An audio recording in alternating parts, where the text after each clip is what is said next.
अध्यक्ष महोदय, जैसे कि ये चर्चा का विषय बना हुआ आज पूरे देश में, और इस सदन ने इस बात पर चर्चा करने का ये जो कदम उठाया सराहनीय है। आज हम राजघाट पर गए थे तो वहां पर एक अद्भुत सा आश्चर्य हुआ, और यहाँ पर भी मुझे देखने को मिला मदन लाल जी बार बार कह रहे हैं हम आपके साथ हैं।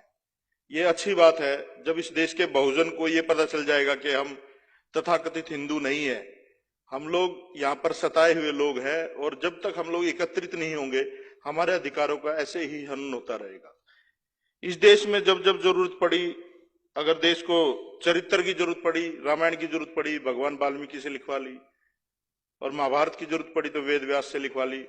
और जब इस देश में अच्छे अच्छे स्कॉलर थे, बहुत सारे लोग थे, कुछ लोग कहते हैं बाबा साहब ने कॉपी करके लिख दिया संविधान, वो लोग भी लिख सकते थे, लेकिन एक दलित से ही क्यों लिखवाया गया?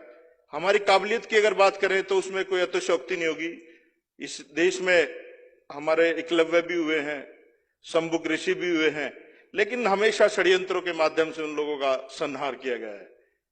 और ये सदन आज इस महत्वपूर्ण विषय पर चर्चा कर रहा है। 75% जो मामले हैं देश में जो एट्रोसिटी के दर्ज हुए वो खारिज कर दिए गए। कुछ न कुछ तो गड़बड़ है।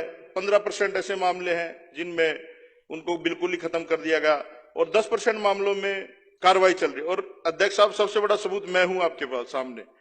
मैं जब मंत्री था मैंने एक मुकदमा दर्ज करवाया था, कपिल गुप्ता एक एक्शन होता था एमसीडी में, और वो अधिकारी, हमने कहा कि भाई सफाई व्यवस्था ठीक नहीं है विधानसभा में, आप सफाई व्यवस्था ठीक से करिए। तो उस व्यक्ति ने बिल्कुल मुंह के सामने कहा कि सफाई का काम तो आपके ही लोग करते हैं, ये आपके लोगों की गलती है, आप लोगों को विधानसभा और लोकसभा में नहीं, आपको इसी काम में होना चाहिए। ये तो एक मूर्ख व्यक्ति आया था जिसकी वजह से आप लोग हमारे सिर पे बैठ गए।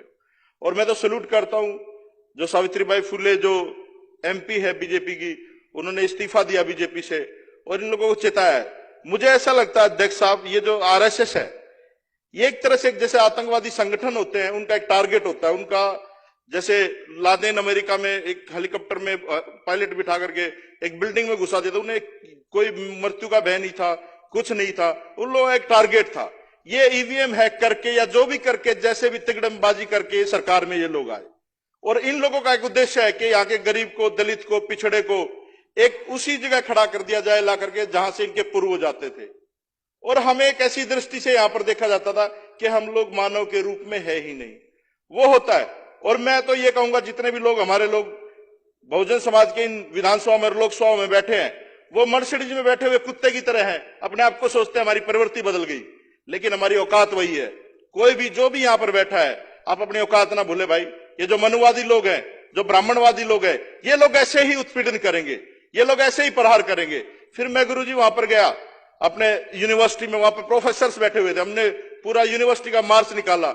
वहां पर इतना ज्यादा गलत डिसीजन लिया जा रहा है यूजीसी में, एचआरडी मिनिस्ट्री की तरफ से, बच्चों की फीसें एकदम बढ़ा दी, कोटे खत्म कर दिए। मतलब ये लोग चाहते क्या है कि ये दलित और बहुजन लोग रोड पे आए और उत्पात मचाएं।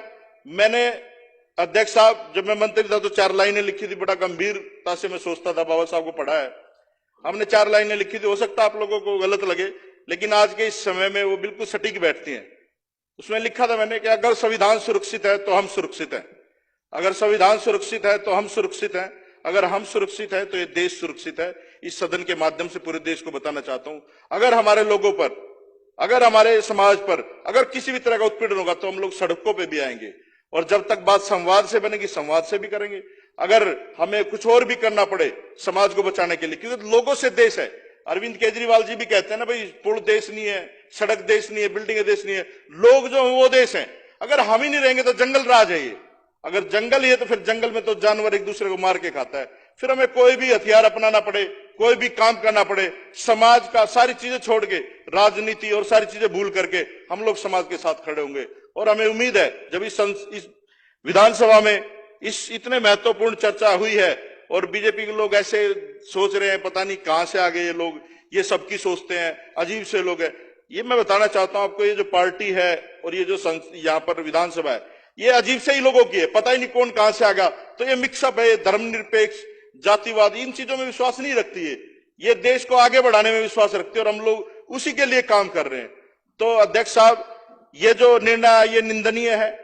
और इस देश में दुर्भाग्य हमारा ये है कि और भी चीजों में, बहुत सारी चीजों में गलत इस्तेमाल होता है कानून का। दहेज में चले जाओ, रेप केस में चले जाओ, बहुत सारे चीजों में दुरुपयोग होता है। इसका तो उपयोग ही नहीं हो रहा। जो जो बाबा साहब ने लिखा दलितों के लिए, बहुजनों के लिए, जो भी कानून इंप्लीमेंट होता है उस पर हथौड़ा चलता है। चाहे रिजर्वेशन का हो, चाहे किसी भी तरीका का देख लो आप, हर चीज में बात होती है। अब लोग कहते हैं आर्थिक आधार पर रिजर्वेशन होना चाहिए। अरे भाई, रिजर्वेशन गरीबी हटाओ उन्मूलन थोड़ी ना है, ये सामाजिक समरसता की, समानता की बात है।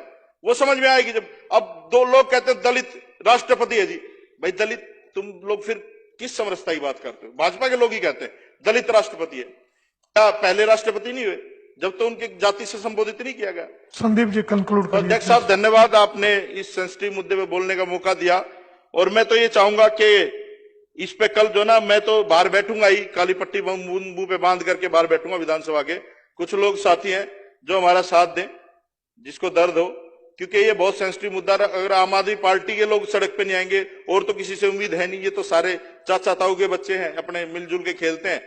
तो धन्यवाद अध्यक्ष साहब, आपने इतने मुद्दे पर बोलने का मौका दिया। श्री विशेष रवि